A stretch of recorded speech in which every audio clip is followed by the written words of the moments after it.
my ESSU night RNs. I miss you. I hope everyone's doing well. Hi guys. Today, Brianna was voluntold to help us with the Buretrol setup. We're doing Buretrol because with the Laris pumps, we're going to be updating them soon. But in the meantime, to ensure patient safety and everyone's getting the correct amount of medication for high-risk medications such as heparin, Cardizin, Lasix, what other one? Vumix, we got to put it on a Buretrol. So for the purpose of this video, this is a heparin drip that Brianna's going to administer. So she's going to go to supplies. Where do you get supplies? Supplies. And the supply closet. Get the Buretrol set up. Okay. She is going to open the bag. I have gloves on, and I performed hand hygiene. So just note, with this setup, with the Buretrol, this is the vent. This is always open, and if you had to add medications, which we don't do at this time, would be right here. So the first thing, Brianna's going to take everything out. She is going to close every clamp. There's two. There's an upper under the Buretrol, and there's a lower one, the roller, and then there's also a lock. What is this called? A clip. Yeah, it's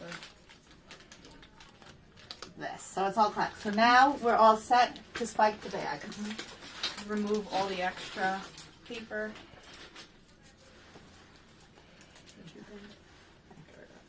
Your wingman.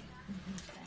All right. So once all the rollers are clamped and your other, I forgot where it is. Sorry. Oh, right over here. Is locked. This is your heparin bag or drug of choice.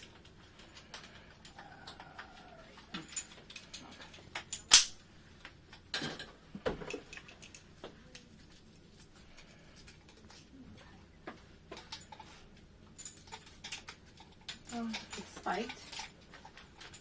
Spike it. So also visualizes an Alaris pump right here.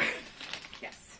Oh, So the first thing we're going to do is we're going to open up the top roller, and we're going to open it up, and now squeeze. We're going to bring it up to about 40 or 50. That's like your judgment. You want to put, this is a safety mechanism, because whatever goes into this Buretrol that's where the medication is coming from. No longer from the bag, from the Buretrol. So right now, as you can see on the line, it's about 40. You can control it. You can go faster or slower. Obviously. After this is closed, so no more medication can come from the bag. Now we have to prime the line. So you're going to open up from below here and go into here.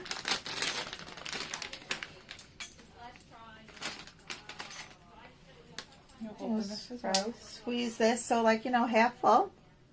However you usually do it. Just so it gets I'm going to let it prime the line. This is why we have to raise this, because we have to let gravity work. So is it working out? Yes. So you can see it's flowing. So go through, we're priming it. This is when I wish I was like 5 inches taller. Yeah.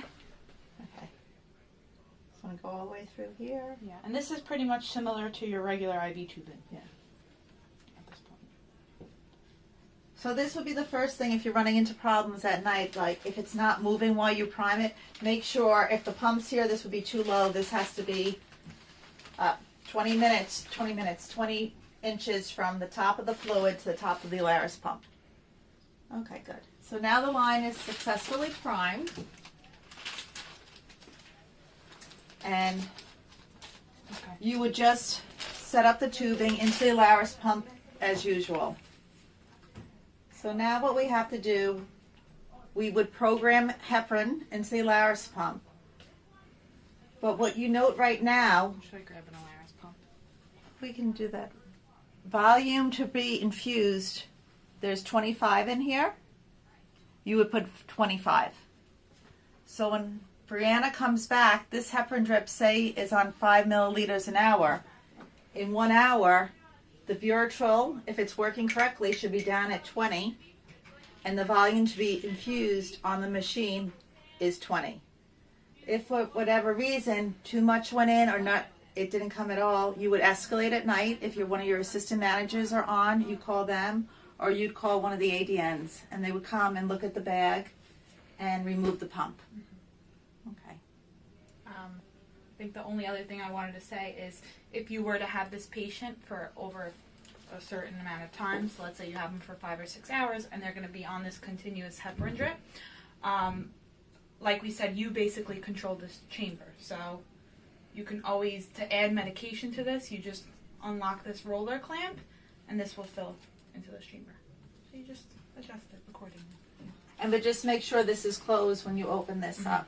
So at night, any questions, please call Francis or Anna. They will be happy to come down with you. But this is, again, for patient safety. We know we've been checking bags with the IV tape. So the new policy now, until we get our new IV pumps, this is just something temporary. We're going to get paper tape, and we have these dittos out, I guess, on the units. Vertically down, and every hour you would mark where it is. So for instance, this is a liter bag. If you came in at 8 o'clock at night and you had to start it and it goes at 100 milliliters an hour, when you came in at 9 o'clock to mark it, it should be at 900. The next hour it should be at 800. Again, any issues, you have to escalate it. This is like for normal saline. It helps us make sure our patients are getting not too much, not too little. Any questions again, please escalate it. I'm here in the morning by 7:45. Everyone in the hospital has been trained, so no one will think this is a stupid question. Just escalate and good luck. Thank you. Thank you.